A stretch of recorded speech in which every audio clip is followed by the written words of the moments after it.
সর্বপ্রথম শুকরিয়া আদায় করি সেই মহান আল্লাহ পাক রব্বুল আলামিনের দরবারে, যিনি আমাদেরকে সৃষ্টি করেছেন, যিনি আমাদেরকে দুনিয়ার সমস্ত ব্যস্ততা মুক্ত রেখে তার আলোচনার মাহফিলে জান্নাতের বাগানে আসা এবং বসার তৌফিক দান করেছেন।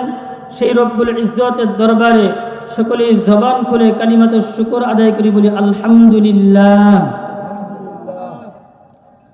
দরুদ ও সালাম পেশ করি বিশ্বনবী, বিশ্ব মানবতার মুক্তির দূত, সাইয়্যিদুল মুরসালিন, খাতামুন নবিয়্যিন, আশরাফুল মাখলুকিন, রাহমাতুল লিল আলামিন, নবিয়্যুর রাহমা জনাবে মুহাম্মদুর রাসূলুল্লাহ সাল্লাল্লাহু আলাইহি ওয়াসাল্লাম। সম্মানিত উপস্থিতি,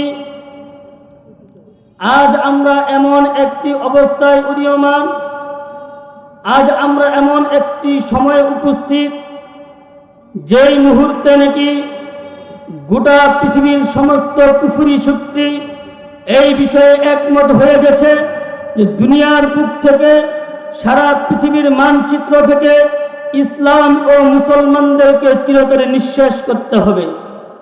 তাই তো আমরা লক্ষ্য করলে দেখতে পাই, যদি তাকাই ওই সমস্ত রাষ্ট্রের প্রতি যেগুলো রাষ্ট্র ইহুদি রাষ্ট্র অথবা খ্রিস্ট রাষ্ট্র অথবা অন্য কোনো ধর্মীয় রাষ্ট্র, অনেক বড় রাষ্ট্র, তার সাথেই ছোট্ট কোনো একটি মুসলিম রাষ্ট্র, ওই সমস্ত মুসলিম রাষ্ট্রের প্রতি যদি লক্ষ্য করা যায় তাহলে দেখা যায় যে আমাদের মুসলিম ভাই ও বোনের উপর জুলুম ও নির্যাতনের স্টিমুলার চালানো হচ্ছে। কাউকে মানবিকভাবে নির্যাতন করা হয়, কাউকে যৌক্তিকভাবে নির্যাতন করা হয়, কত মায়ের বুককে খালি করা হয়, কত সন্তানকে এতিম করা হয়, কত বাবাকে সন্তান হারা করা হয়, কত মাকে সন্তান হারা করা হয়, এমনকি আমার কচি কাঁচা নাবালেগ সন্তানদেরকেও তারা ছাড় দেয় না। যদি আজকে লক্ষ্য করি আমরা ওই সমস্ত রাষ্ট্রের প্রতি যেগুলো রাষ্ট্রে মুসলিম সংখ্যালঘু অর্থাৎ মুসলমানদের সংখ্যা কম, ওগুলো রাষ্ট্রের প্রতি যদি লক্ষ্য করা যায় তাহলে দেখা যায় যেই চিত্র আমাদের সামনে ভেসে আসে তা হলো এই যে তাদেরকে স্বাধীনভাবে আজান দেওয়ার সুযোগ দেওয়া হয় না, তাদেরকে মসজিদে স্বাধীনভাবে নামাজ আদায় করতে দেওয়া হয় না। শুধু তাই নয়, কুরবানির ঈদের গোশতটা পর্যন্ত তাদেরকে স্বাধীনভাবে খেতে দেওয়া হয় না। যদি আজকে আমরা লক্ষ্য করি ওই সমস্ত রাষ্ট্রের প্রতি যেগুলো রাষ্ট্রে মুসলিম সংখ্যাগরিষ্ঠ, বেশিরভাগ মুসলিম, যেমনিভাবে আমার সোনার বাংলাদেশের প্রতি লক্ষ্য করা যায়, আমার দেশে প্রায় 90% মুসলমান, এ দেশ 90% মুসলমানের দেশ। লক্ষ্য করলে দেখা যায় আমাদের এই 90% মুসলমানের দেশের পুরা রাষ্ট্র ব্যবস্থাকে ইহুদি খ্রিস্টানরা কুফরি মতবাদ, শিরকি মতবাদ, বিভিন্ন বিদআত, বিভিন্ন ধরনের ষড়যন্ত্রের জাল তারা এই রাষ্ট্রের মধ্যে ফেলে রেখেছে। এরকম ভাবে আমাদের রাষ্ট্র ক্ষমতাকে তারা গণতন্ত্র নামক কুফরি মতবাদ দিয়ে ঢেকে রেখেছে। যদি লক্ষ্য করা যায় আমাদের সমাজগুলোর প্রতি, আমাদের সমাজের যুবক ভাইদেরকে ধ্বংস করার জন্য, নষ্ট করার জন্য, আমার যুবতী বোনদেরকে বেহাপানা উলঙ্গপনার দিকে নেওয়ার জন্য যেই সকল জিনিস আবিষ্কার করা দরকার সেগুলি আবিষ্কার করে আমাদের দেশগুলোতে তারা ছেড়ে দিয়েছে। শুধু তাই নয়, আমরা আজকে যেখানে ইবাদত করি, আমাদের মসজিদগুলোর প্রতি যদি লক্ষ্য করি তাহলে দেখা যায় আমাদের মসজিদগুলোতে আজকে তারা ষড়যন্ত্রমূলকভাবে ঈমান চোর ঢুকিয়ে দিয়েছে। আমাদের মসজিদগুলোতে আজকে তারা ষড়যন্ত্রমূলকভাবে ঈমান ছিনতাইকারী ঢুকিয়ে দিয়েছে। আজকে আমাদের মসজিদগুলোতে তারা ষড়যন্ত্রভাবে ঈমান বিক্রেতা, ঈমান ব্যবসায়ী ঢুকে দিয়েছে, যার কারণে আমরা যারা মসজিদের মধ্যে ইবাদত করি আমরা আমাদের নামাজের মধ্যে সন্দেহের মধ্যে পড়ে যাই, আমরা আমাদের ঈমানের ক্ষেত্রে সন্দেহের মধ্যে পড়ে যাই। এমন এক বিভীষিকাময় অবস্থার মধ্যে আজ আমরা আছি। আওয়াজ করে বলেন ঠিক কিনা? সম্মানিত উপস্থিতি, এটা হলো জাহিলিয়াত, শিরকি, কুফরি এক অন্ধকার, যেই অন্ধকারের মধ্যে আজ আমরা নিমজ্জিত। এই অন্ধকার থেকে আমরা কিভাবে বাঁচব? এই অন্ধকার থেকে আলোর দিকে আমরা বের হব কিভাবে? 1400 বছর পূর্বে আল্লাহর নবী মুহাম্মদুর রাসূলুল্লাহ সাল্লাল্লাহু আলাইহি ওয়াসাল্লাম বিদায় হজের ভাষণে কিয়ামত পর্যন্ত আনেওয়ালা উম্মতকে এই রাস্তা দেখিয়ে গিয়েছেন, এই নসিহত করেছেন, এই বাণী শুনিয়ে দিয়েছেন। কিয়ামত পর্যন্ত আনেওয়ালা উম্মত যদি আমার নবীর এই হাদিসটাকে আঁকড়ে ধরতে পারে, আমার নবীর এই বাণীটাকে যদি গ্রহণ করতে পারে, ইনশাআল্লাহ কিয়ামত পর্যন্ত কোনো কুফরি শক্তি তাদের শক্তি দ্বারা আমাদেরকে আক্রান্ত করতে পারবে না। কোনো শিরকি মতবাদ আমাদেরকে আক্রান্ত করতে পারবে না। কোনো বিদআতি, কোনো মূর্খতা, কোনো জাহিলিয়ত মুসলিম সমাজকে অন্ধকারে নিমজ্জিত করতে পারবে না, যদি মুসলিম জাতি আমার নবীর এই হাদিসটাকে গ্রহণ করে। বলি সুবহানাল্লাহ। সম্মানিত উপস্থিতি, আল্লাহর নবী মুহাম্মদুর রাসূলুল্লাহ সাল্লাল্লাহু আলাইহি ওয়াসাল্লাম বিদায় হজের ভাষণে আমাদেরকে বলেছেন, তারাকতু ফীকুম আমরাইন, তারাকতু ফীকুম আমরাইন লান তাদিল্লু মা তামাসসাকতুম বিহিমা কিতাবাল্লাহি ওয়া সুন্নাতা রাসূলি। ও কিয়ামত পর্যন্ত আনেওয়ালা উম্মত, আমি তোমাদের জন্য দুইটি জিনিস রেখেছি। যদি তোমরা এই দুইটি জিনিসকে আঁকড়ে ধরতে পারো, তাহলে তোমরা কখনো শিরকি কুফরি মতবাদের অন্ধকারে তোমরা নিমজ্জিত হবে না। তার মধ্যে এক নম্বর হলো কিতাবাল্লাহ, এক নম্বর হলো কিতাবাল্লাহ, দুই নম্বর হলো সুন্নাত রাসূলিহি। যদি কোনো বান্দা কিতাবাল্লাহ এবং সুন্নাত রাসূলকে আঁকড়ে ধরে, বলে সে কখনো কুফরি বিদআত শিরকের এগুলোর অন্ধকারে নিমজ্জিত হবে না। বলি সুবহানাল্লাহ। কিতাবাল্লাহ কি জিনিস? আল্লাহ পাক রব্বুল আলামিন পৃথিবীর শুরু লগ্ন থেকে নিয়ে মুহাম্মদুর রাসূলুল্লাহ সাল্লাল্লাহু আলাইহি ওয়াসাল্লামের আগমনের আগ পর্যন্ত, মুহাম্মদুর রাসূলুল্লাহ সাল্লাল্লাহু আলাইহি ওয়াসাল্লাম পর্যন্ত, কিয়ামত পর্যন্ত, কিয়ামত পর্যন্ত আনেওয়ালা উম্মতকে সঠিক পথের দিশা দেওয়ার জন্য আল্লাহ তাআলা পৃথিবীর শুরু লগ্ন থেকে নিয়ে অনেক কিতাবাদি পাঠিয়েছেন। যে সকল কিতাবাদি পাঠিয়েছেন তার মধ্যে 4খানা কিতাব হলো সবচাইতে বড় বড় কিতাব। তার মধ্যে একটি হলো তাওরাত, একটি হলো ইনজিল, আরেকটি হলো জাবুর, আরেকটি হলো কুরআন। কুরআন যেদিন থেকে দুনিয়াতে এসেছে ওই দিন থেকে ইনজিল দূর হয়ে গেছে। কুরআন যেদিন থেকে দুনিয়াতে এসেছে ওই দিন থেকে জাবুরের সকল বিধান রহিত হয়ে গেছে। কুরআনে কারীম যেদিন থেকে দুনিয়াতে এসেছে ওই দিন থেকে তাওরাতের সমস্ত বিধান রহিত হয়ে গেছে। এই জন্য আল্লাহর নবীর রেখে যাওয়া যে দুইটা সম্পদ, এক নম্বর হলো কিতাবাল্লাহ। কিতাবাল্লাহ দ্বারা উদ্দেশ্য হলো পবিত্র কুরআনুল কারীম। কুরআনুল কারীম কি জিনিস, এর পরিচয় আমাদেরকে জানা দরকার, ঠিক কিনা? কুরআনুল কারীমের পরিচয় জানা দরকার আছে না নাই? যদিও আমরা মুসলমান, কুরআন সম্পর্কে সঠিক ধারণা আমাদের মধ্যে নেই। এজন্য কুরআনুল কারীমের পরিচয় জানা আমাদের দরকার। কুরআনুল কারীমের পরিচয় জানার জন্য অন্য কারো কাছে যেতে হবে না। আমরা যদি কুরআনকে প্রশ্ন করি তাহলে কুরআন আমাদেরকে খুলে খুলে তার পরিচয় দিয়ে দিবে। বলি সুবহানাল্লাহ। ভাইরা, যদি কুরআনকে প্রশ্ন করা হয়, ও কুরআন তোমার নাম কি? কুরআন 30 পারা বিশিষ্ট কুরআন 30 পারার সূরা বুরুজের 21 নম্বর আয়াত সাথে সাথে জবাব দিয়ে দেয়, বাল হুয়া কুরআনুম মাজিদ। বলি আল্লাহু আকবার। আরো জোরে বলি আল্লাহু আকবার। আরো জোরে বলি আল্লাহু আকবার। মুসলমানরা কিসের আওয়াজ দেবে? আওয়াজ করে বলেন, কিসের আওয়াজ দেবে? মুসলমানদের আওয়াজ হবে আল্লাহু আকবারের আওয়াজ। জোরে বলেন, ঠিক কিনা? মুসলমানদের আওয়াজ হবে নারায়ে তাকবীরের আওয়াজ। জোরে বলেন, ঠিক কিনা? এক সময় এই গত 15 বছর 16 বছরের এক জালেম এমপি বলেছিল, নারায়ে তাকবীর, আল্লাহু আকবারের আওয়াজ নাকি পাকিস্তানের আওয়াজ? বলেন নাউজুবিল্লাহ। আজকে আমি তাদেরকে স্পষ্ট ভাষায় বলে দিতে চাই, নারায়ে মুসলমানদের আওয়াজ হলো নারায়ে তাকবীরের আওয়াজ। যে নিজেকে মুসলমান বলে দাবি করতে চায় তাকে নারায়ে তাকবীর, আল্লাহু আকবারের আওয়াজ দিতে হবে। বলেন যে নারায়ে তাকবীর, নারায়ে তাকবীর, নারায়ে তাকবীর। দিন ইসলাম, দিন ইসলাম, দিন ইসলাম, দিন ইসলাম। আল কোরআনের আলো,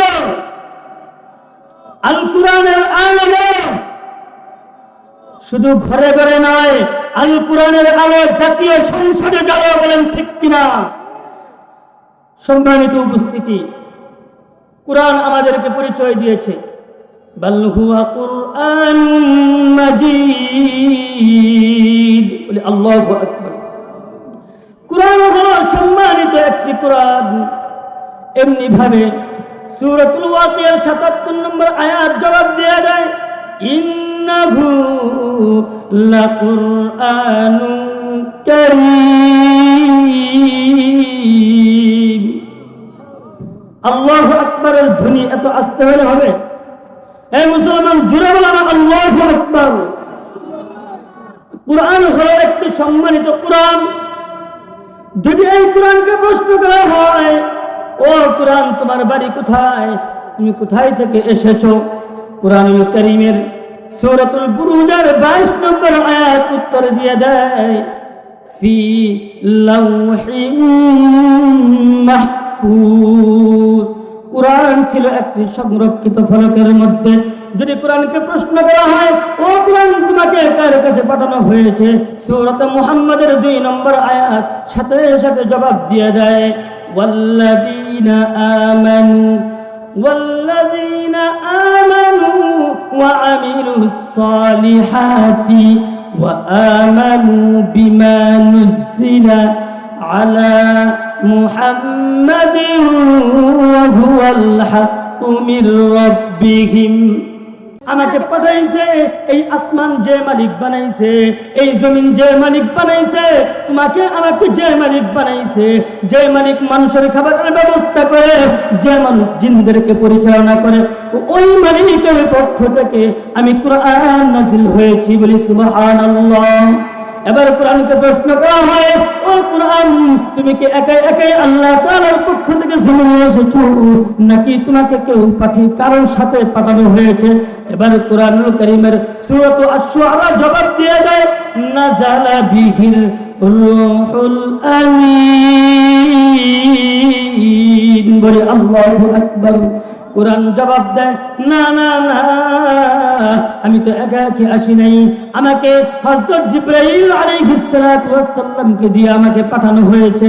এবার যদি কোরআনকে প্রশ্ন করা হয়, ও কোরআন তুমি তো দুনিয়াতে এসেছো, কোন ভাষা নিয়ে তুমি এসেছো?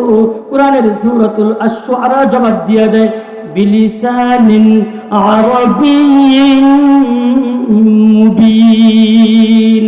আমি কোরআন আরবি ভাষায় নাজিল হয়েছি। এবার যদি কোরআনকে প্রশ্ন করা হয়, ও কোরআন তুমি কোন মাসে দুনিয়াতে এসেছো? কোরআনুল কারীমের সূরা বাকারার 185 নম্বর আয়াত জবাব দিয়ে দেয়, শাহরু রমাদানাল্লাযী উনজিলা ফীহিল কুরআন। বলে আল্লাহু আকবার। রমজান মাসের মধ্যে আমি কোরআন দুনিয়াতে এসেছি। কোরআনকে যদি প্রশ্ন করা হয়, ও কোরআন তোমাকে কোন রাত্রিতে দুনিয়াতে পাঠানো হয়েছে? কোরআন জবাব দেয়, কোরআনুল কারীমের সূরাতুল কদরের 1 নম্বর আয়াত জবাব দিয়ে দেয়, ইন্না আনজালনাহু ফি লাইলাতিল কদর। আমি কোরআন অন্য কোন রাত্রিতে নয়, লাইলাতুল কদরে নাজিল হয়েছে। বলি সুবহানাল্লাহ। ভাইরা আমার, কোরআন সর্বপ্রথম তার পরিচয় দিয়েছে, কোরআন হলো কুরআনুল কারীম, কুরআনুল মাজিদ। কোরআন হলো একটি সম্মানিত কোরআন। যে জিনিস সম্মানিত তার সাথে যে ব্যক্তি মিশবে সেও সম্মানিত হয়ে যায়। বলি সুবহানাল্লাহ। যে জিনিস সম্মানিত তার সাথে যে মিশবে সেও সম্মানিত হয়ে যায়। যদি কোনো ব্যক্তি প্রধানমন্ত্রীর সাথে ঘুরে তাহলে তারও পরিচয় হয়ে যায়, কোনো ব্যক্তি যদি এমপির সাথে ঘুরে তাহলে তারও পরিচয় হয়ে যায়, কোনো ব্যক্তি যদি চেয়ারম্যানের সাথে ঘুরে তাহলে তারও পরিচয় হয়ে যায়। বলেন ঠিক কিনা? এই জন্য যে বান্দা কুরআনের সাথে সম্পর্ক করবে, কুরআন যেমন সম্মানিত তার ওই রকম সম্মান হয়ে যাবে। বলি সুবহানাল্লাহ। এই জন্য তো লক্ষ্য করলে দেখা যায় কুরআনটা নাজিল হয়েছে আমাদের নবী মুহাম্মদুর রাসূলুল্লাহর উপরে। কুরআনটা মুহাম্মদুর রাসূলুল্লাহর উপরে নাজিল হওয়ার কারণে আমার নবী দুনিয়ার সমস্ত নবীদের থেকে সর্বশ্রেষ্ঠ নবী। বলেন ঠিক কিনা? কুরআন হযরত জিবরাইল আলাইহিস সালাতু ওয়াস সালামের মাধ্যমে নাজিল হয়েছে। এই জন্য জিবরাইল ফেরেশতা দুনিয়ার অন্যান্য সমস্ত ফেরেশতা থেকে সর্বশ্রেষ্ঠ ফেরেশতা। বলেন ঠিক কিনা? কুরআন রমজানুল মুবারকে নাজিল হয়েছে। এই জন্য রমজানুল মুবারকের এত মর্যাদা আল্লাহ তাআলা বাড়াইয়া দিয়েছেন। যদি কোনো ব্যক্তি রমজানুল মুবারকে একটা নফল ইবাদত করে তাহলে আল্লাহ তাআলা তার আমলনামায় 70টা নফলের সওয়াব দান করেন। বলি সুবহানাল্লাহ। যদি কোনো ব্যক্তি রমজানুল মুবারকে একটি ফরজ ইবাদত করে তাহলে আল্লাহ তাআলা তার আমলনামায় 70টা ফরজ ইবাদতের সওয়াব দান করে। বলি সুবহানাল্লাহ। যে এরকম ভাবে কুরআনুল কারীমকে নাযিল করা হয়েছে লাইলাতুল কদরে। কুরআনুল কারীমকে নাযিল করা হয়েছে লাইলাতুল কদরে। এই জন্য আল্লাহ তাআলা লাইলাতুল কদরের সম্মান এত বাড়িয়ে দিয়েছেন। কোন ব্যক্তি যদি লাইলাতুল কদরে ইবাদত করে, লাইলাতুল কদরি খায়রুম মিন আলফি শাহর, তাহলে কুরআন বলে সে ব্যক্তি যদি 1000 বছর ইবাদত করে, 1000 বছর ইবাদত করার কারণে যেই সওয়াব আল্লাহ তাআলা তার আমলনামায় দিবেন, কোন ব্যক্তি যদি লাইলাতুল কদরে ইবাদত করে তাহলে তার আমলনামায় তার চাইতে বেশি সওয়াব দান করবেন। বলি সুবহানাল্লাহ। আওয়াজ করে বলেন সুবহানাল্লাহ। ভাইরা আমার, এই জন্য কুরআনুল কারীম হলো সম্মানিত কুরআন। কুরআনুল কারীমের সোহবতে যে যাবে সেও সম্মানিত হয়ে যাবে। এই জন্য আমি আমার যুবক ভাইদেরকে বলবো, তুমি তোমার এই চক্ষু দিয়ে বেগানা নারীকে না দেখে কুরআনের শব্দগুলো দেখো, তোমার মর্যাদা বেড়ে যাবে। বলেন না আল্লাহু আকবার। ও আমার যুবক ভাই, তুমি তোমার ব্রেনের মাধ্যমে নানান চিন্তা না করে কালাম নিয়ে চিন্তা করো, তাহলে দেখবা তোমার সম্মান কত বেড়ে যায়। ও আমার যুবক ভাই, তুমি দুনিয়ার অন্য কিছুকে পিছনে ফেলে তুমি কুরআনকে আঁকড়ে ধরো, দেখবা তোমার সম্মান মর্যাদা কত বেশি বেড়ে যায়। বলেন ঠিক কিনা? যেই চক্ষু কুরআনকে দেখবে ওই চোখের মর্যাদা আল্লাহ তাআলা বাড়ায়া দেন। বলি সুবহানাল্লাহ। যে হাত দ্বারা তুমি কুরআন স্পর্শ করবা ওই হাত তোমার মর্যাদা হয়ে যাবে।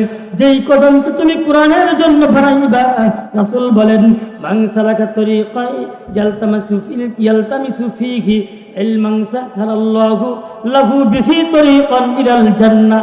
যে ব্যক্তি কুরআন শিক্ষায় শিক্ষিত হওয়ার জন্য ঘর থেকে বের হয়, বলে আল্লাহ তাআলা তার জন্য জান্নাতের পথ সহজ করে দেন। বলি সুবহানাল্লাহ। ভাইরা আমার, এই সাপেক্ষে আমার একটি ঘটনা মনে পড়ে গেল।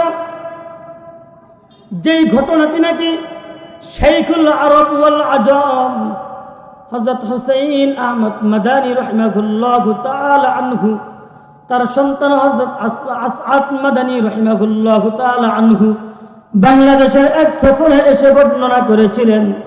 সেই ঘটনাটি হলো এই। আসআদ মাদানী রাহিমাহুল্লাহু তাআলা আনহু বলেন, আমার উস্তাদ তার জবান থেকে শুনেছেন। আসআদ মাদানী বলেছেন, হিন্দুস্তানে একটা গ্রাম ছিল, মূর্খ গ্রাম। কি গ্রাম ছিল? মূর্খ গ্রাম। হিন্দুস্তানে একটি মূর্খ গ্রাম ছিল, যে গ্রামে একজন মানুষও শিক্ষিত ছিল না। ওই এলাকায় হঠাৎ করে একজন লোক মারা গেল। ওই লোকটি যখন মারা গেল, মারা যাওয়ার পর এলাকাবাসী তার কাফন দাফনের ব্যবস্থা করলো, তাকে গোসল করাইলো, কাফনের কাপড় পরিধান করাইলো। এখন তার জানাজার নামাজ পড়া দরকার।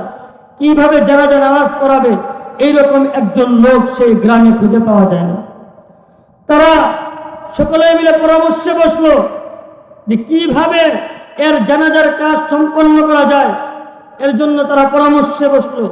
পরামর্শে বসার পর সিদ্ধান্ত গৃহীত হলো যে তারা লাশটিকে নিয়ে একটি মেন রোডের কাছে যাবে, ওখানে গিয়ে অপেক্ষা করবে, ওখানে গিয়ে অপেক্ষা করবে, যদি কোনো একজন হুজুর আসে তাহলে তাকে দিয়ে সে জানাজা পড়ায় নেবে। তো এই সিদ্ধান্ত গৃহীত হওয়ার পর তারা ঠিক সেই কাজই করলো। সেই লাশটাকে নিয়ে মেন রোডের কাছে বসে রইল। হঠাৎ করে দেখছে একজন হুজুর সাইকেলে চলে আসতেছে। হুজুরকে আহ্বান জানালো, হুজুর মেহেরবানি করে আপনি আমাদের জানাজার কাজটা সম্পন্ন করে দেন। এবার হুজুর বলল, আমি তো অনেক ব্যস্ত, আমার অফিসের কাজ রয়েছে, আমি জানাজার নামাজ পড়ার মতো এখন আমার সময় নেই। হুজুর এরপরেও পুরা এলাকাবাসী তার কাছে কাকুতি মিনতি করার পর হুজুর সেই লাশের জানাজা পড়াইল। জানাজা পড়ানোর পর আবার এলাকাবাসী যায় বলল, হুজুর আপনি তো জানাজা পড়াইলেন ঠিক আছে, কিন্তু এই লাশটিকে আমরা কবরে কিভাবে নামাবো, আমরা কিভাবে রাখবো, এই জ্ঞান তো আমাদের কাছে নেই। মেহেরবানি করে আপনি যদি একটু লাশটাকে কবরে শোয়ায় দিতেন তাহলে পরবর্তী কাজটা আমরা সম্পন্ন করে নিতাম। তো তাদের এই আবদারের কারণে হুজুর তাই করলো, সেই লাশটিকে কবরে নামাইল এবং যেভাবে শোয়ানোর দরকার ওভাবে শোয়াইল। শোয়ানোর পর হুজুর তার আপন কাজে সে চলে গেল। হুজুর আপন কাজে চলে যাওয়ার পর যখন অফিসে গেল, যাওয়ার পর অফিসের যেই সার্টিফিকেটের দরকার, তার যেই কাগজপত্র ছিল পকেটের মধ্যে, পকেটে হাত দিয়ে দেখে সেই কাগজপত্র আর নাই। তখন সে আবার ফিরে দাঁড়াইল, আবার খোঁজাখুঁজি শুরু করলো সেই কাগজটিকে। খুঁজতে খুঁজতে এক পর্যায়ে ওই কবর পর্যন্ত পৌঁছে গেল। কবর পর্যন্ত যাওয়ার পরেও সেই কাগজটি পেল না। এখন সে ধারণা করলো বোধহয় আমার এই কাগজটি কবরের মধ্যে পড়ে গিয়েছে। সে এলাকাবাসীর কাছে গেল, বলল, ও এলাকাবাসী, আমি আপনাদের একটি সহযোগিতা করেছিলাম, এখন আমি আপনাদের কাছে একটি সাহায্য চাচ্ছি। যদি আমাকে একটা বার অনুমতি দিতেন, আমি সেই কবরটা আবার দেখব, খনন করব, সেখানে দেখব আমার কাগজটা পড়ে আছে কিনা। তো এলাকাবাসী তাকে অনুমতি দিল। মুহতারাম হাজিরিন, বর্তমান সময়ে মানুষ বেশি কিন্তু মানবতা নাই, আওয়াজ করে বলেন ঠিক কিনা? কিন্তু ওই সময় মানুষ কম থাকলেও তাদের মধ্যে মানুষত্ব ছিল, মানবতা ছিল, ঠিক কিনা? তো এলাকাবাসী তাকে অনুমতি দিয়ে দিল। সে কবরের উপরের মাটিটা সরাইল। সরানোর পর যখন বাঁশের চাচিটা সরাবে, একটু সরানোর পর সেই কবর থেকে এমন এক সুঘ্রাণ আসলো, ব্যক্তির কথা এই যে এমন সুঘ্রাণ আমি আমার এই নাক দিয়ে কখনো গ্রহণ করি নাই। বলি সুবহানাল্লাহ। ভাইরা আমার, সাথে সাথে তিনি কবরটা খনন করে ওই কবরের মধ্যে ঢুকে পড়লেন। কবরের মধ্যে ঢোকার পর দেখেন লাশের চতুর্পাশে এমন সুন্দর সুন্দর ফুল দিয়ে সাজানো, যেই ফুলগুলো দুনিয়ার কোনো চক্ষু কখনো দেখে নাই, যেই ফুলগুলো দুনিয়ার কোনো অন্তর কখনো কল্পনা করে নাই, এমন সুন্দর সুন্দর ফুল দিয়ে সেখানে সাজানো। বলি সুবহানাল্লাহ। ভাইরা আমার, ওই ব্যক্তি কবর থেকে উঠে গেল। উঠে যাওয়ার পর এখন তার মধ্যে চিন্তা ঢুকে গেল, দুনিয়ার কাজ অনেক করেছি, অনেক চাকরি বাকরি করেছি, অনেক ব্যবসা বাণিজ্য করেছি, যদি দুনিয়া থেকে কখনো আমি চলে যাই, এই কবর আমাকে যেতে হবে। এই কবরটা কারোর জন্য হয়তো জান্নাতের বাগান, কারোর জন্য হয়তো জাহান্নামের টুকরা। নবীজি বলেছেন, আল কবরু ইম্মা রাউদাতুম মিন রিয়াদিল জান্নাহ ওয়া ইম্মা হুফরাতুম মিন হুফারিন নার। ওই বান্দা এই কথা চিন্তা করতে লাগলো। এবার চিন্তা করলেন, না না না, আমাকে এই কথা জানতেই হবে, এই মাইয়াত এমন কোন আমল করেছে যে আমল করার কারণে আল্লাহ তাআলা তার কবরখানাকে জান্নাতের বাগান বানিয়ে দিয়েছেন। এবার এলাকাবাসীর কাছে গিয়ে বলল, ও ভাই, এই মাইয়াতের বাবা আছে নাকি, তার ভাই বারাদার আত্মীয় স্বজন কেউ আছে নাকি? মেহেরবানি করে যদি তোমরা আমাকে সন্ধান দিতে তাহলে আমি তাদের কাছে যাইতাম, তাদের সাথে একটু কথাবার্তা বলতাম। এলাকাবাসী তাকে বলল, ও না না না, তার কোনো ছেলে নাই, তার বাবা নাই, তার শুধুমাত্র একজন কন্যা সন্তান আছে, তুমি তার কাছে যেতে পারো। এবার ওই আল্লাহর বান্দা, ওই চাকরিজীবী, ওই হুজুর তার কন্যার কাছে গেল, পর্দা বজায় রেখে তার সাথে কথা বলল। বলল, ও আমার বোন, তোমার কাছে আমার একটা আবেদন, যদি তুমি আমাকে জানাইতে, যেই মাইয়াকে আমি মাত্র 60 থেকে 70 মিনিট পূর্বে কবরের মধ্যে রাখলাম, যেই কবরের মধ্যে কোনো ফুলের বিছানা ছিল না, যেই কবরের মধ্যে কোনো সুঘ্রাণ ছিল না, আমি 60 মিনিট পরে গিয়ে দেখি সেই কবরের মধ্যে ফুল দিয়ে সাজানো সেই কবরটা সুঘ্রাণে হয়ে গেছে। ও আমার বোন, তুমি যদি বলতা তোমার বাবা এমন কি আমল করতো, যদি তুমি আমাকে একটাবার জানাইতা। এবার পর্দার ভিতর থেকে তার কন্যা আওয়াজ দেয়, বাবাজি, আপনি তো জানেন এই গোটা এলাকার নাম হলো মূর্খ এলাকা, এই গোটা গ্রামের নাম হলো মূর্খের গ্রাম, এই গ্রামের নাম হলো মূর্খের গ্রাম। আমার বাবাও একজন সাধারণ মানুষ ছিল, আমার বাবাও কৃষিকাজ করত।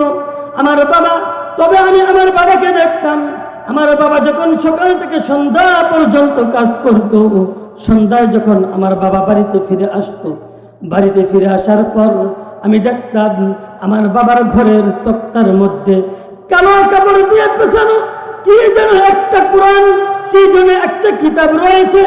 আমি লক্ষ্য করে দেখি আমার বাবা ওই কালো গিলাপটা খোলার পর ওই কিতাবটা হাতে নেয়, হাতে নেওয়ার পর কিতাবটা বুকে নেয়, আবার মুখে চুমা দেয়। এমনি ভাবে আমার বাবা ওই কিতাবটা খোলার পর কিতাবের প্রত্যেকটা অক্ষরের নিচে নিচে তার হাতকে বোলায়, এবং আমার বাবা হাত বোলায় আর বলে, यही सच्चा है, यही सच्चा है, यही मेरा मौला का फरमान है, यही मेरा मौला का फरमान है। बोले अल्लाहु আকবার। এবার যুবক বলে, ও আমার বোন, তুমি যদি আমাকে একবার ওই কিতাবটা দেখাইতা তাহলে আমি উপকৃত হইতাম।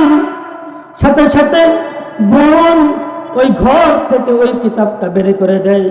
দেখার পর এবার হুজুর বলে, না না না, এইটা তো দুনিয়ার কোনো বিজ্ঞানের কিতাব নয়, এটা তো দুনিয়ার কোনো চিকিৎসা বিজ্ঞান নয়, এটা তো দুনিয়ার অন্যান্য কোনো মানুষ রচিত কিতাব নয়, এটা তো সেই কিতাব যেই কিতাব নাকি আমার আল্লাহ নাযিল করেছেন, মহাগ্রন্থ আল কুরআন। বলি সুবহানাল্লাহ, আরো জোরে বলি সুবহানাল্লাহ। ভাই, কোরআনের দিকে যদি আমরা তাকাই, তারপরেও আল্লাহ তাআলা আমল নামায় সওয়াব দান করবেন। বলি সুবহানাল্লাহ। এই হলো মহাগ্রন্থ আল কুরআন।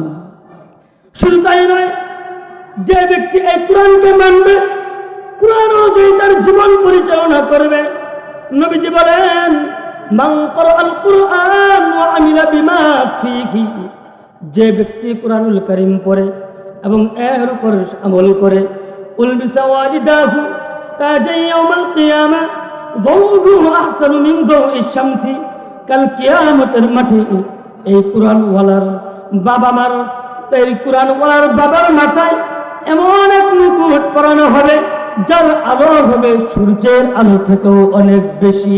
বলি সুবহানাল্লাহ। শুধু তাই নয়, নবীজি বলেন, ইকালু লিসাহিবিল কুরআন, ইকালু লিসাহিবিল কুরআন, কি কুরআন ওয়ালাকে বলা হবে, ইকরা ওয়ারতাকি ওয়ারতিল, হে কুরআন ওয়ালা, তুমি পড়ো, তুমি পড়ো। দুনিয়াতে যেইভাবে তারতিলের সাথে তুমি পড়তা, তুমি পড়ো এবং তুমি উপরের তালার দিকে উঠতে থাকো, তুমি পড়ো এবং উপরের তালার দিকে উঠতে থাকো। ফাইন্না কুনতা তুরাদ্দিলু ফিদ দুনিয়া ফাইন্না মানজিলাকা ইনদা আখির আয়াতিন তাকরাউহা। বান্দার 1 থেকে নিয়ে 6666 আয়াত পড়া শেষ হবে এবং সাথে সাথে তার 6666 তালাও পৌঁছে যাবে। বলি সুবহানাল্লাহ। কোরআনের সাথে সম্পর্ক রাখবো তো ইনশাআল্লাহ? আওয়াজ করে বলেন, কোরআনের সাথে সম্পর্ক রাখবো তো ইনশাআল্লাহ? আল্লাহ পাকের পক্ষ হতে বিশ্ব নবীর পরে পাঠাইলেন আল কুরআন মুক্তি পাবার তরে। বলেন ঠিক কিনা? আল্লাহ পাকের পক্ষ হতে বিশ্ব নবীর পরে পাঠাইলেন আল কুরআন মুক্তি পাবার তরে। কুরআন মদের জীবন বিধান, কুরআন মদের সব, কুরআন মদের জীবন বিধান, কুরআন মদের সব। এই কুরআনই চিনিয়ে দিবে কে সেই মদের রব। আল্লাহু আকবার। এই জন্য কুরআন অনুযায়ী জীবন পরিচালনা করার জন্য নিয়ত আছে তো সকলের ইনশাআল্লাহ? ভাইরা আমার, এবার যদি আমরা ঠান্ডা মাথায় কোরআনকে প্রশ্ন করি, ও কোরআন তোমার পরিচয় আমরা জানলাম, এখন জানতে চাই তোমার ওজন কি পরিমাণ, তোমার ভারত্ব কি পরিমাণ। সাথে সাথে সূরাতুল হাশর জবাব দিয়ে দেয়, লাউ আনজালনা হাযাল কুরআনা আলা জাবালিন লারাআইতাহু খাশিআন মুতাসাদ্দিআন মিন খাশিয়াতিল্লাহ। বলে আল্লাহু আকবার। কুরআন জবাব দিয়ে দেয়, যদি এই কোরআনকে নাযিল হইতো কোনো পাহাড়ের কাছে, তাহলে তোমরা দেখতা সেই পাহাড়টা কোরআনের ভারে একেবারে নিয়ে যাইতো। কোরআনের ওজনের কারণে পাহাড়টা একেবারে হেলে যাইতো। মুতাসাদ্দিআন মিন খাশিয়াতিল্লাহ, আল্লাহ তাআলার ভয়ে পাহাড়টা একেবারে চূর্ণ বিচূর্ণ হয়ে যাইতো। এমনি ভাবে সূরাতুল আহজাবের মধ্যে আল্লাহ তাআলা বলেন, ইন্না আরাদনাল আমানাতা আলাস সামাওয়াতি ওয়াল আরদি ওয়াল জিবাল। বলে আল্লাহু আকবার। ইন্না আরাদনাল আমানাতা আলাস সামাওয়াতি ওয়াল আরদি ওয়াল জিবাল। আল্লাহু আকবার। فأبين أن يحملنها وأشفقن منها وحملها الإنسان। আল্লাহ তাআলা বলেন, আমি এই কোরআনের এই আমানত রাখতে চেয়েছিলাম আসমানের কাছে, আমি এই কোরআনকে রাখতে চেয়েছিলাম জমিনের কাছে, আমি এই কোরআনকে রাখতে চেয়েছিলাম পাহাড়ের কাছে। ফাআবাইনা আন ইয়াহমিলনাহা, তারা কেউ রাখার ক্ষেত্রে স্বীকৃতি দেয় নাই। ওয়া হামালাহাল ইনসান, তবে মানুষ এই কোরআনকে বহন করেছে। বলি আল্লাহু আকবার। কোরআনের ভার এত, কোরআনের ওজন এত, আসমান সাহস পায় না কোরআনের ভার গ্রহণ করতে, জমিন সাহস পায় না কোরআনের ভার গ্রহণ করতে, পাহাড় সাহস পায় না কোরআনের ভার গ্রহণ করতে, কিন্তু মানুষ এই কোরআনের ভারকে গ্রহণ করেছে। এই জন্যই বুখারী শরীফের ৩য় নম্বর হাদিস হযরত উম্মুল মুমিনিন আয়েশা সিদ্দিকা রাদিয়াল্লাহু তাআলা আনহা বর্ণনা করেন, عن عائشة أم المؤمنين رضي الله تعالى عنها قالت, حضرت أم المؤمنين عائشة رضي الله تعالى عنها বলেন, أول ما بدأ به النبي صلى الله عليه وسلم من الوحي الرؤيا الصالحة। সর্বপ্রথম নবীজির উপর যেভাবে ওহী দেওয়া হয়েছিল সেটা ছিল সত্য স্বপ্নের মাধ্যমে, আর রুইয়া সালিহাতু, নেক স্বপ্নের মাধ্যমে। সেই স্বপ্নগুলো কেমন ছিল?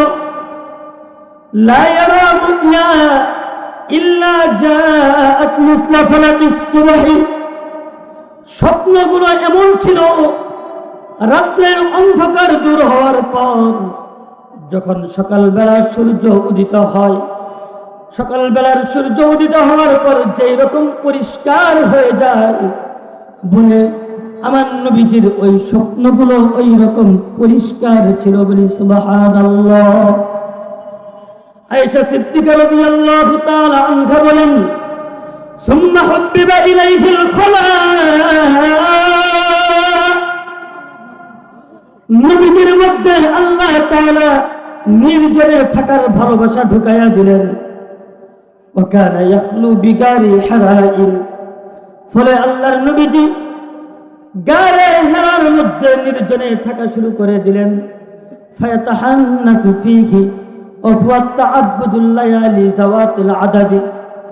ফলে নবীজি সাল্লাল্লাহু আলাইহি ওয়াসাল্লাম গারে হেরার মধ্যে আল্লাহ তাআলার ইবাদতে লিপ্ত হয়ে গেলেন।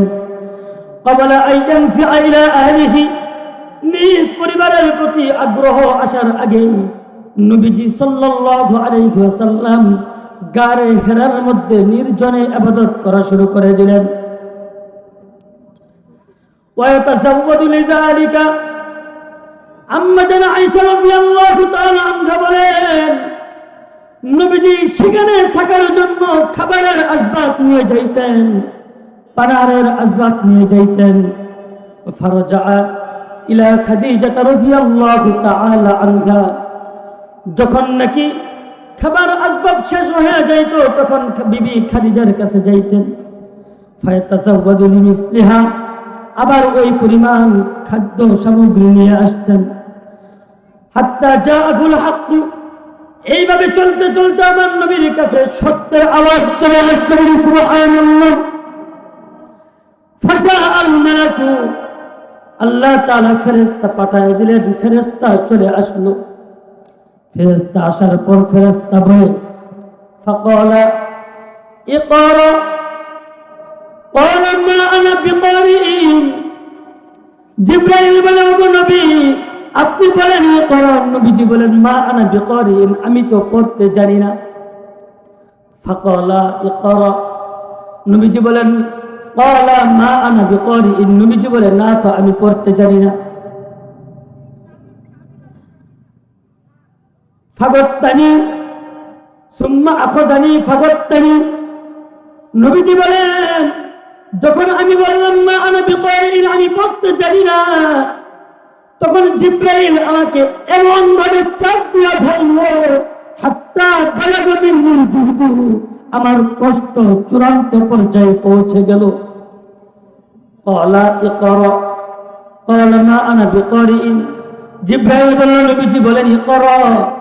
নবীজি বলেন, মা আনা বিকারিইন, আমি তো পড়তে জানি না।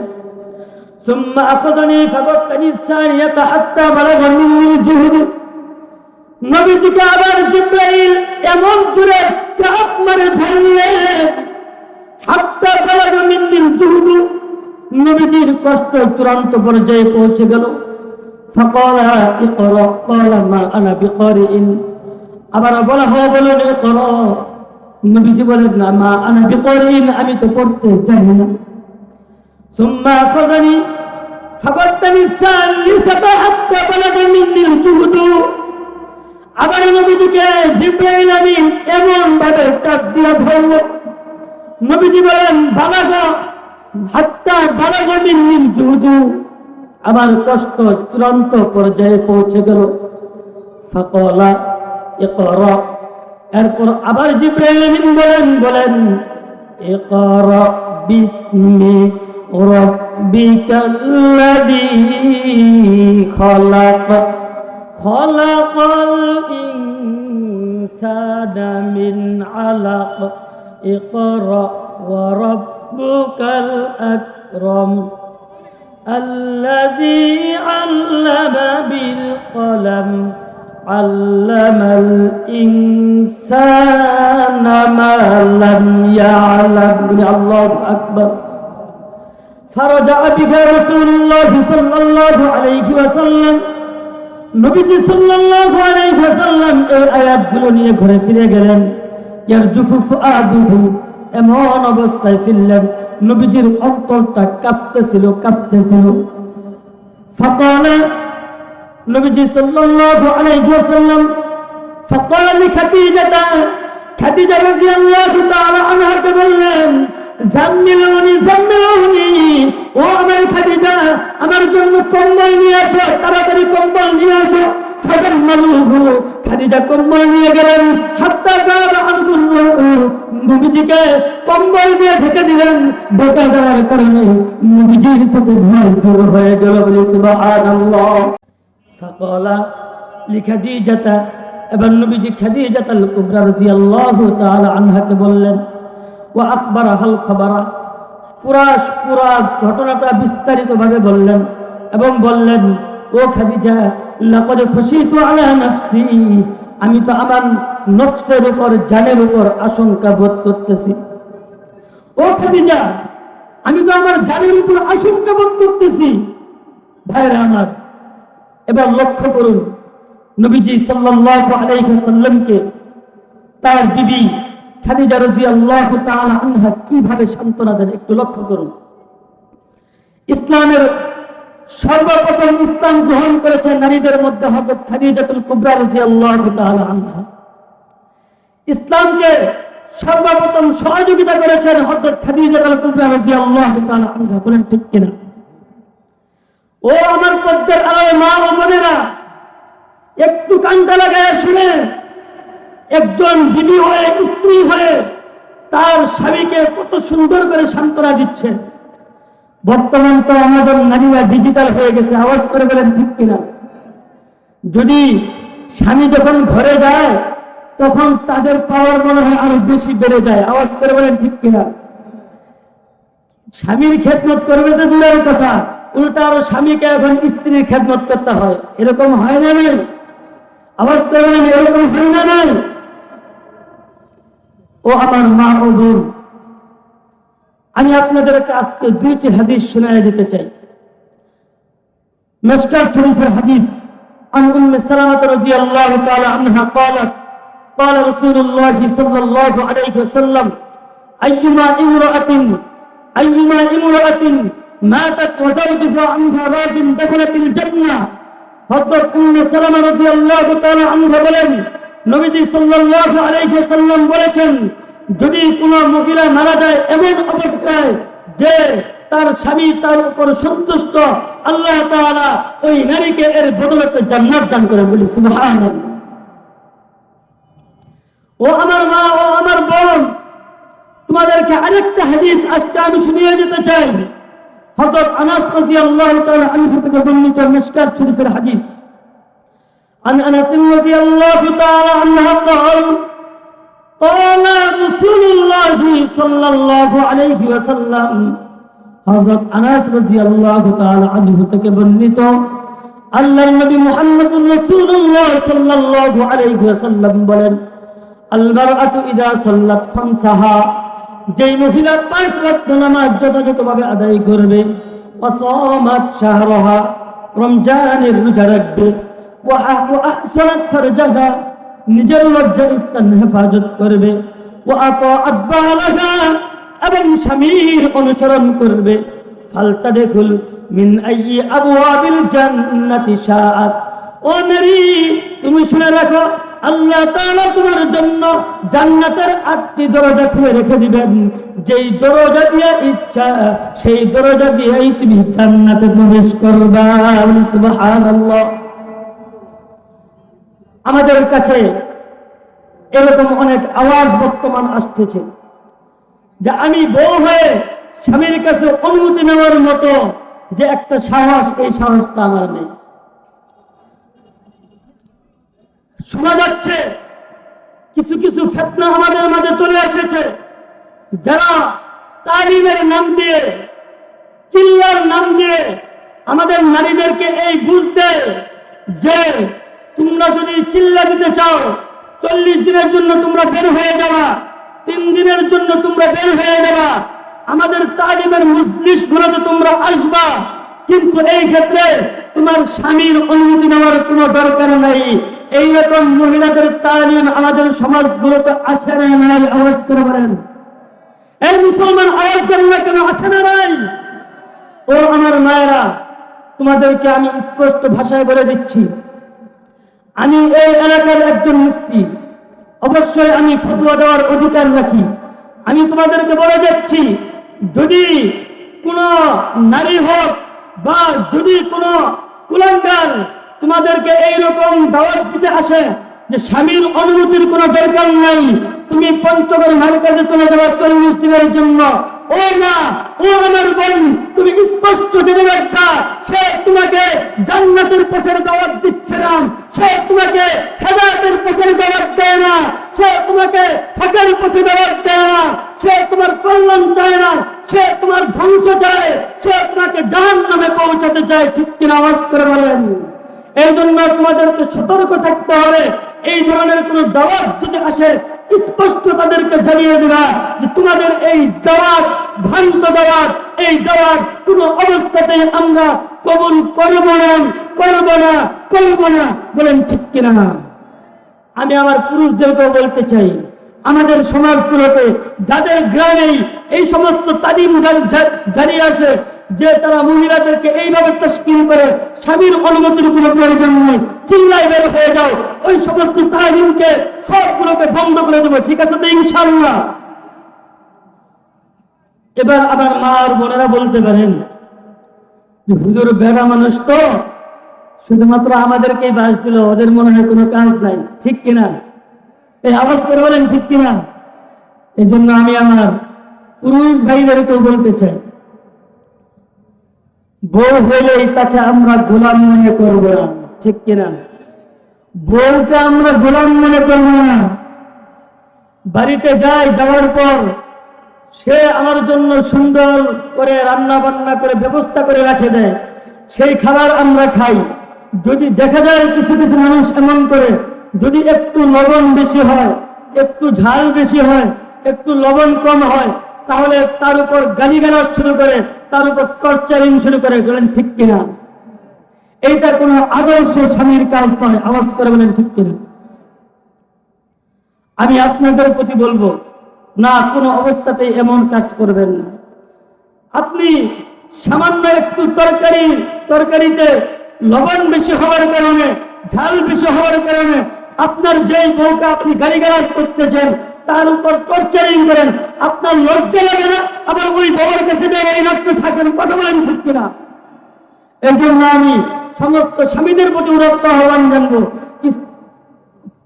আহ্বান জানাবো, স্ত্রীদের যে হক ইসলাম নির্ধারণ করেছেন, ওই হককে তোমরা মেনে চলবে। ঠিক আছে তো ইনশাআল্লাহ? যদি দুনিয়ার সমস্ত পুরুষগুলো ইসলাম অনুযায়ী জীবন চালায়, সমস্ত নারীগুলো ইসলাম অনুযায়ী জীবন চালায়, কুরআন অনুযায়ী জীবন চালায়, তাহলে কোন অবস্থাতেই কোন সংসারে এবং কোন স্বামী স্ত্রীর মধ্যে ফাটল সৃষ্টি হবে না। বলেন ঠিক কিনা? ভাইরা আমার,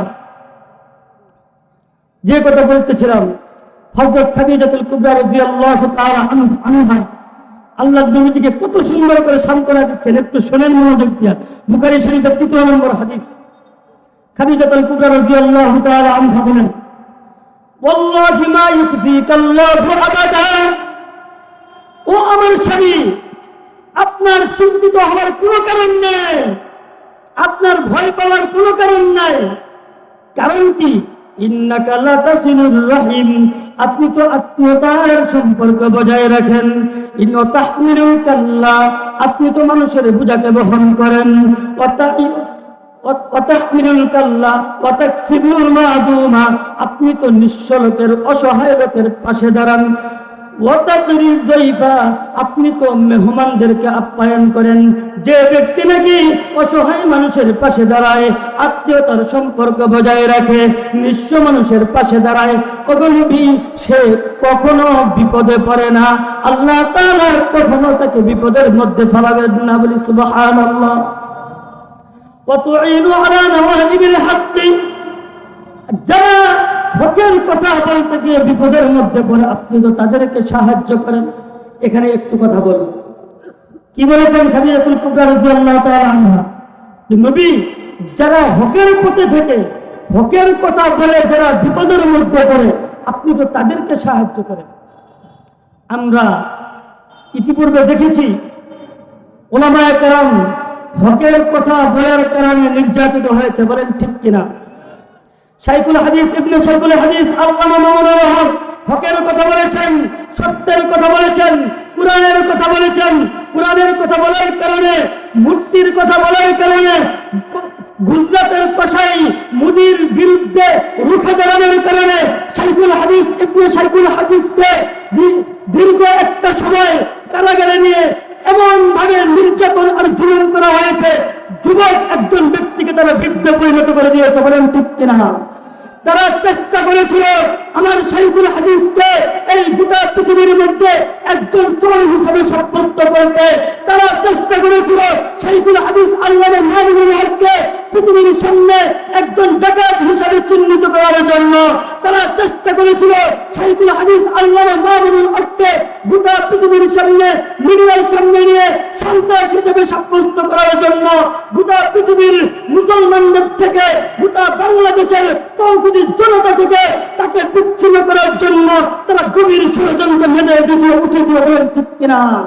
কিন্তু এর পরিণতি হয়েছে এটাই, যারা চেষ্টা করেছিল তাকে চোর সাব্যস্ত করার জন্য তারাই আজকে নিজেরা চোর সাব্যস্ত হয়েছে, বলেন ঠিক কিনা?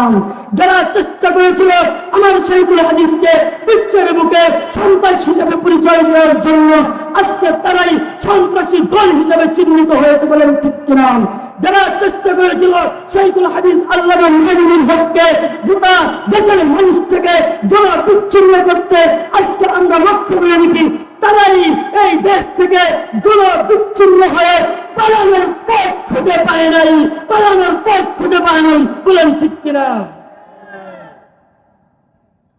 সংগ্রামী সাথী বন্ধুগণ, যারা সত্যের কথা বলবে, যারা হকের কথা বলবে, যারা সত্য পথে চলবে তাদেরকে সর্বদা সাহায্য সহযোগিতা করা, ঠিক কিনা?